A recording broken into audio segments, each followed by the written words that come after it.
أعوذ بالله من الشيطان الرجيم. بسم الله الرحمن الرحيم. طاسين. تلك آيات القرآن وكتاب مبين، هدى وبشرى للمؤمنين الذين يقيمون الصلاة ويؤتون الزكاة وهم بالآخرة هم يوقنون.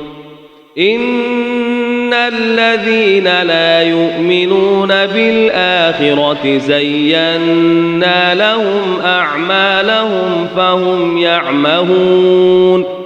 أولئك الذين لهم سوء العذاب وهم في الآخرة هم الأخسرون. وإنك لتلقى القرآن من لدن حكيم عليم. إذ قال موسى لأهله إني آنست نارا سآتيكم منها بخبر أو آتيكم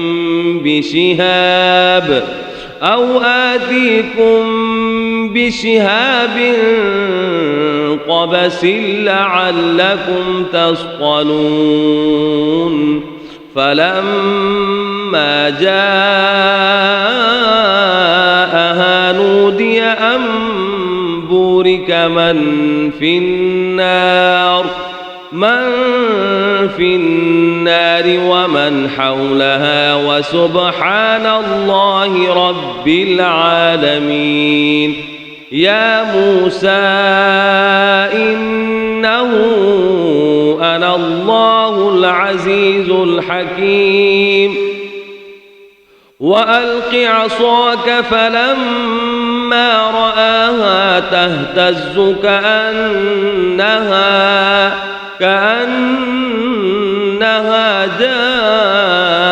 جان ولا مدبرا ولم يعقب. يا موسى لا تخف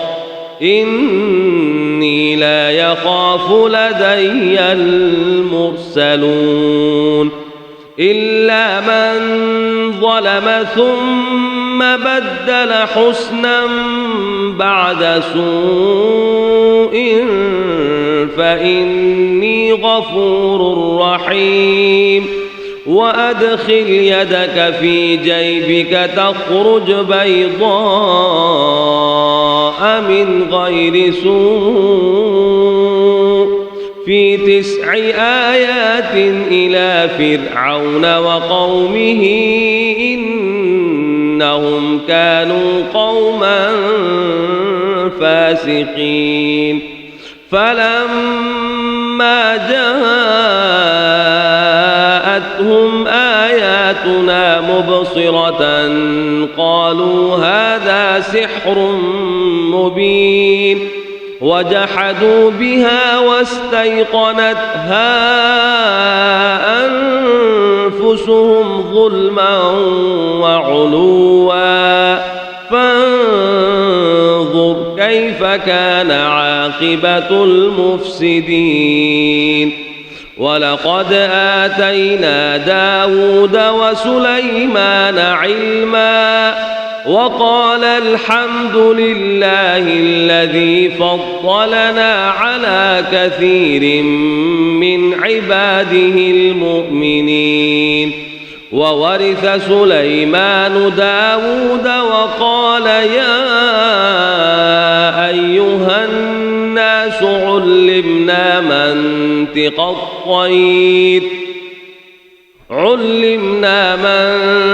الطير وأوتينا من كل شيء إن هذا لهو الفضل المبين. وحشر لسليمان جنوده من الجن والإنس والطير فهم يوزعون حتى إذا أتوا على واد النمل قالت نملة يا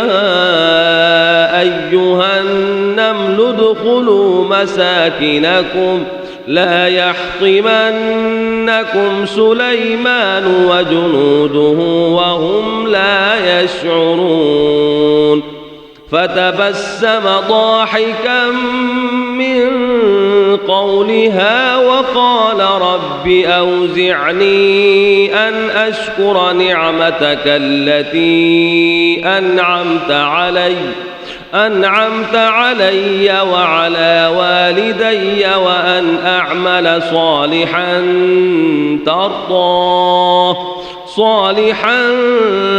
ترضاه وأدخلني برحمتك في عبادك الصالحين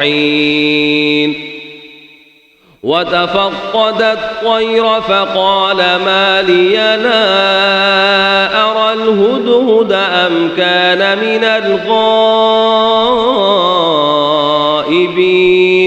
لأعذبنه عذابا شديدا أو لأذبحنه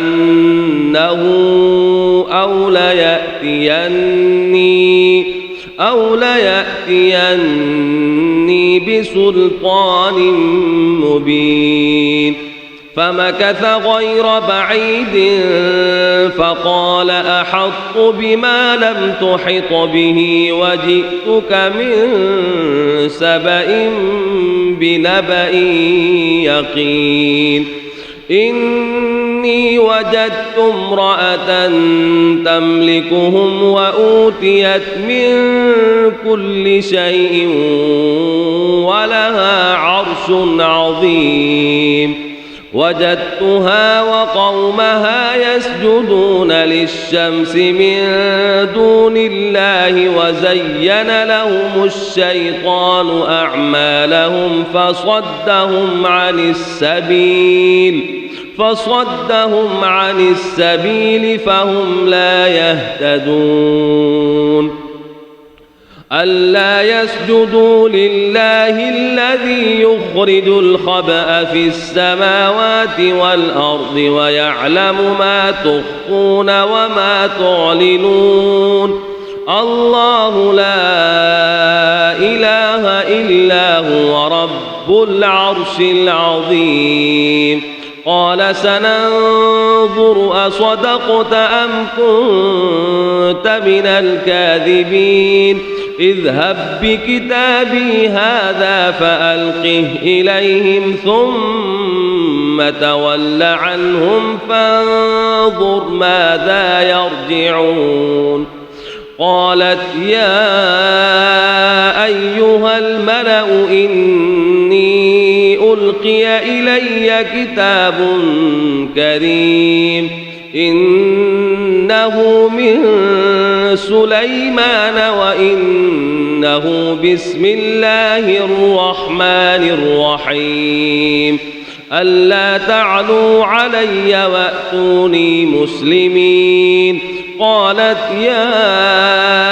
أيها الملأ أفتوني في أمري ما كنت قاطعة أمرا حتى تشهدون قالوا نحن أولو قوة وأولو بأس شديد والأمر إليك فانظري ماذا تأمرين قالت إن الملوك إذا دخلوا قرية أفسدوها وجعلوا أعزة أهلها أذلة وكذلك يفعلون وإني مرسلة إليهم بهدية فناظرة بما يرجع المرسلون فلما جاء سليمان قال أتمدونني بمال فما آتاني الله خير مما آتاكم بل أنتم بهديتكم تفرحون ارجع إليهم فلنأتينهم بجنود لا قبل لهم بها ولنخرجنهم منها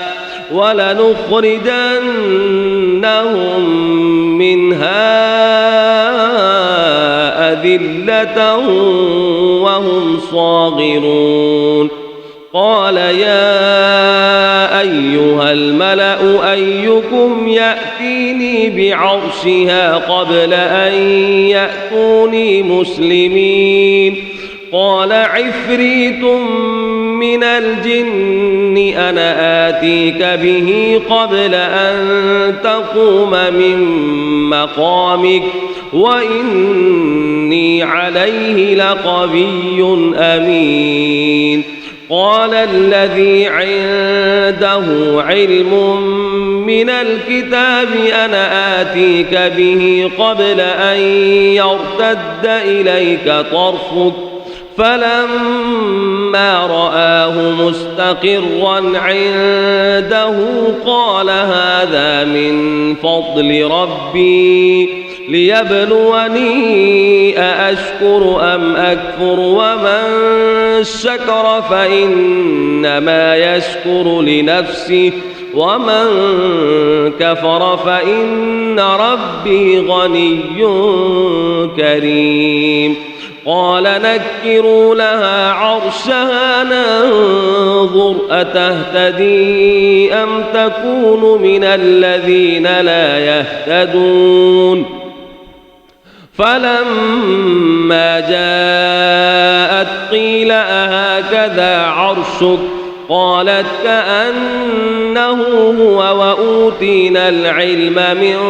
قبلها وكنا مسلمين وصدها ما كانت تعبد من دون الله إنها كانت من قوم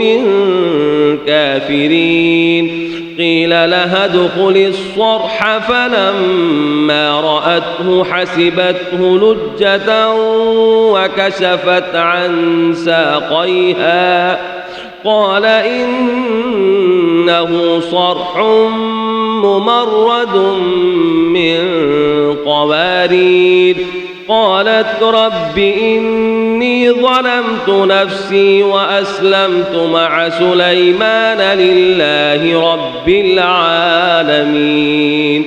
ولقد أرسلنا إلى ثمود أخاهم صالحا أن اعبدوا الله فإذا هم فريقان يختصمون قال يا قوم لم تستعجلون بالسيئة قبل الحسنة لولا تستغفرون الله لعلكم ترحمون قالوا اطيرنا بك وبمن معك قال طائركم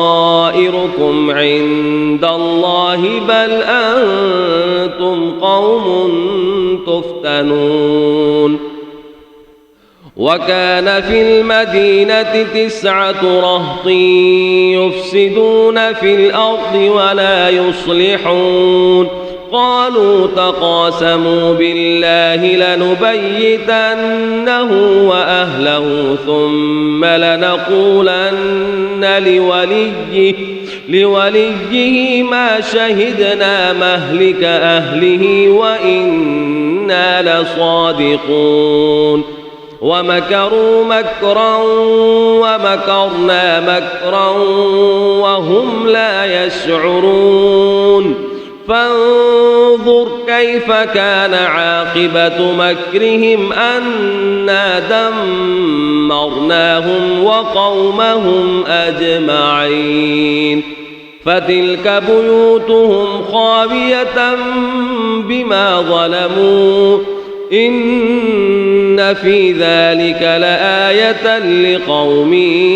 يعلمون وأنجينا وأنجينا الذين آمنوا وكانوا يتقون ولوطا إذ قال لقومه